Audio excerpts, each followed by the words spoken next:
Hey guys, Council Glenn with Bridging the Gap, where we talk about bridging the generational gap as well as the wealth gap.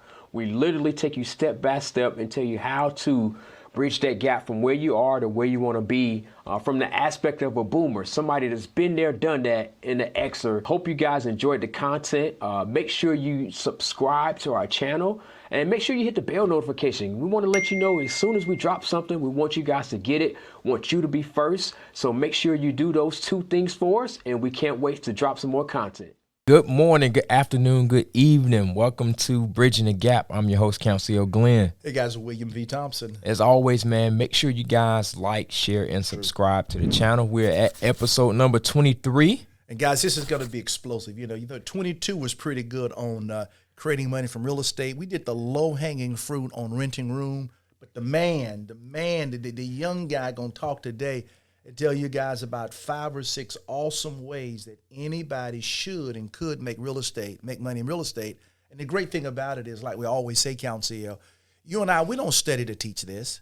You know, we study to live, and we simply teach what we live. And he's going to share with you things that are happening right now in his life and his team's life in real estate investing. So with that said, are you ready? I'm ready. One correction. He 2 things he said. One was true. I am young. The man, nah, I'm not the man yet. Oh, man, you got to speak those things. Call those things that be not as they will be in the future. I'm trying to be humble. I got you, brother. Trying to be humble. Well, let's get rolling. Like I said before.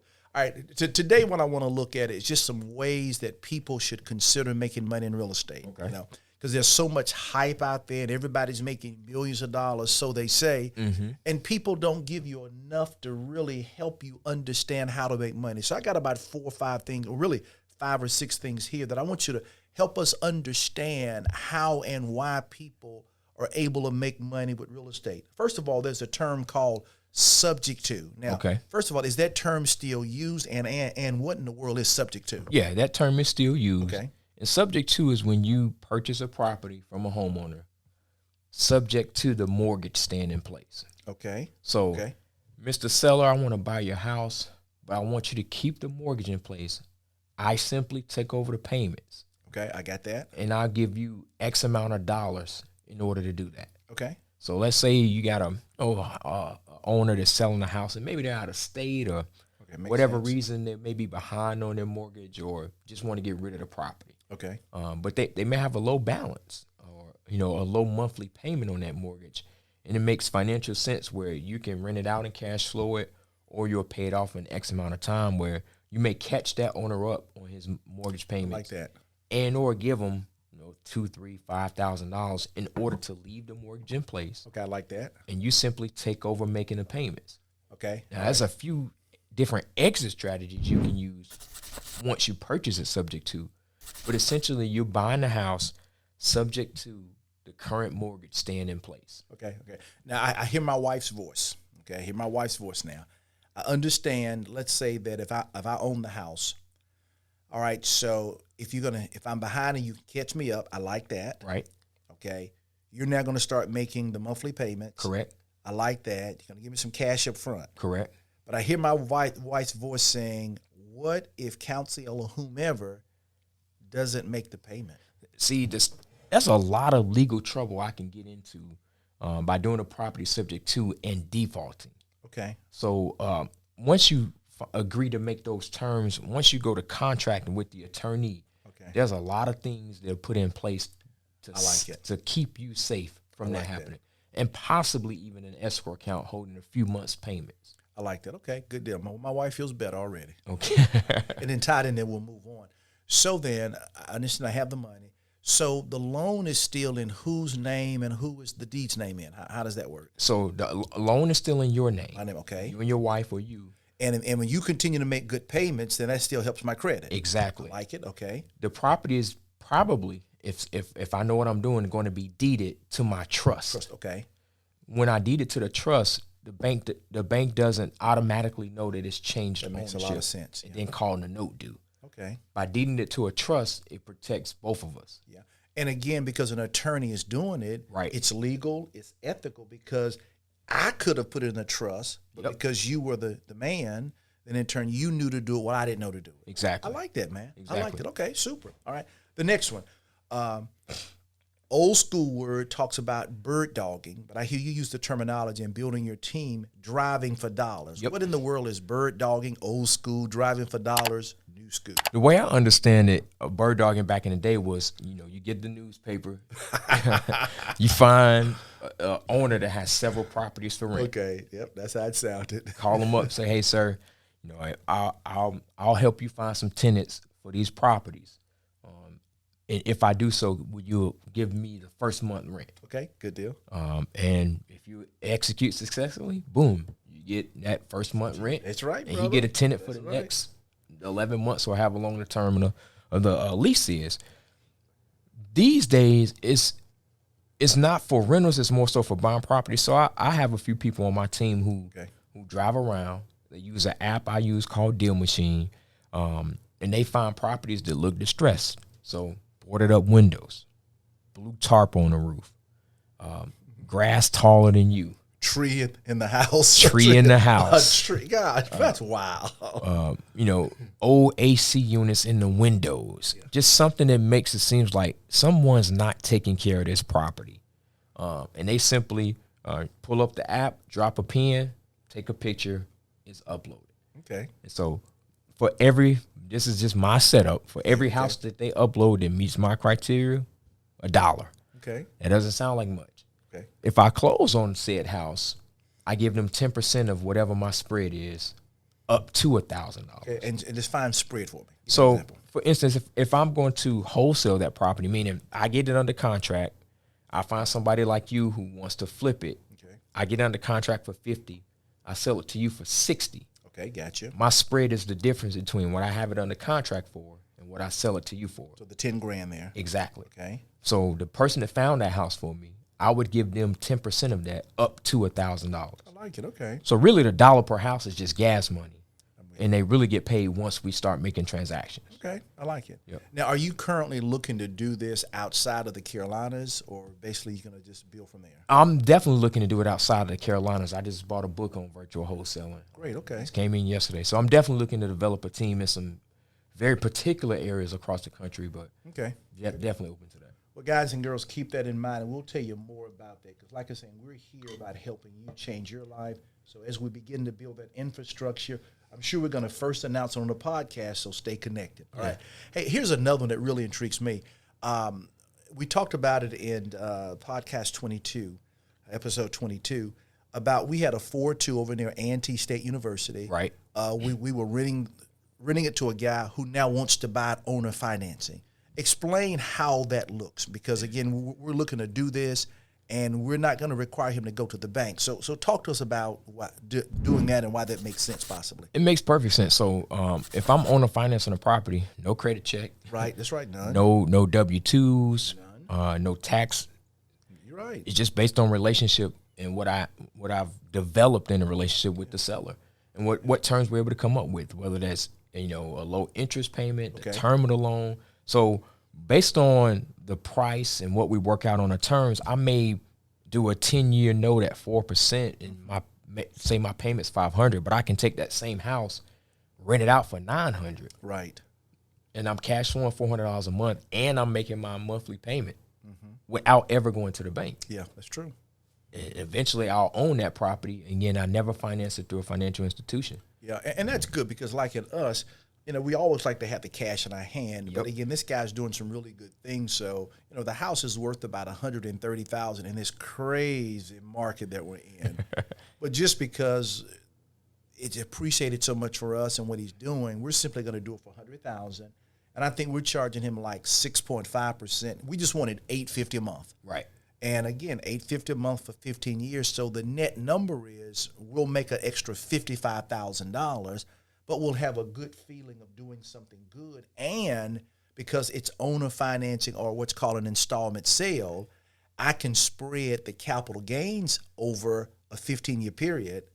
And the interest income being passive income, I don't have to pay any kind of Social Security tax. So there's some tax benefits, some warm and fuzzy feeling, and some cash flow all wrapped up in it together. Yeah, and you'll see a lot of people wanting to do things, what we call creative financing. That's right. What the subject to the owner financing is. It's so many ways to More than one way to skin a cat. But there's so many ways to get deals done these days with creative financing. So you got to see that's a way, because again, I didn't check his credit. It was the relationship. As long as I felt like he could pay me a little something up front, we did it. Okay. How about lease option? Okay. I'm hungry people are out there saying, I'm not quite ready to go to a bank. I've heard about lease option. What is it, and how do I make money from that? So it's when you agree to lease a house for a longer term than normally rent with the option to buy it at some point. And what people do a lot of times is, if I'm the investor, I just bought a house sub 2. I paid $6,000 to catch him up on his payments and gave him another 2 to, take his wife out or whatever. Now remind us what the subject to is. Subject to is when I buy a property subject to the loan staying in place. Okay. So you, the investor, bought it. So let's say I'm all in $8,000. Okay, I got you. And then I turn around and then lease that house out with an option to purchase, but I want 20 down. Okay. All right. So you 8 in, 20 down. Okay. So you made another $12,000. I got my 8 back. I just picked up 12. I like that. And now they're paying me a rent amount per month that's covering my the mortgage that it was in my name because I'm the original owner. Plus I'm still getting cash flow. I got you. Okay. So I just recovered all my money. I just made $12,000 and I'm making a monthly cash flow amount. I got you. Because I doubled the subject to on top of a lease option. I got you. I like that. And I would imagine that, let's just assume that the house outstanding balance, let's say, is $60,000. Then I'm assuming you probably sold the house for a little bit more than $60,000. Yeah, 80, 90. Yeah, you're going to sell it for a little bit more. You're going to make sure your monthly payment is more than the mortgage amount. I got you. And you want to make sure you recoup your money on the front end from what you've put into the deal on the down payment. Okay. Now, I normally don't count people's money here, but it looks like you made money, one, on the down payment spread. Yep. You make money on the monthly cash flow. Yep. And ultimately, when the house is sold at probably a higher price, you make money there too. 3 times. I like that. All right, guys. These are things that you need to understand and learn to do. And again, remember, bridging the gap is taking the seemingly complex subject matters and simplifying them to help the common man build generational wealth. Hey, guys, you got time for 2 more? Yeah, but keep this in mind on those we just named. None of them require you to go to the bank. I like it. None of them require you to have an 800 credit score. Good deal. None of them require you to make so much money a year. All it requires is knowledge and action. Okay, all right. And this is going to sort of piggyback on what we talked about in episode 22. What about me renting a house? In other words, I got challenged credit, don't have a lot of money coming in. Is there a way for me to make money renting out a house? Well, we talked about it, and I'm not sure if you're looking for me to go another direction on a room rental. But anyway you want to go. Yeah, so if you're renting a house and you subletting it, okay, meaning you're renting out the rooms, or you have a roommate or 2, you can make money that way. Okay. I'm trying to think of another way I can make money from me renting a house. Okay. Not that I can think of. Okay. Other than subletting out and renting out the rooms. Yeah.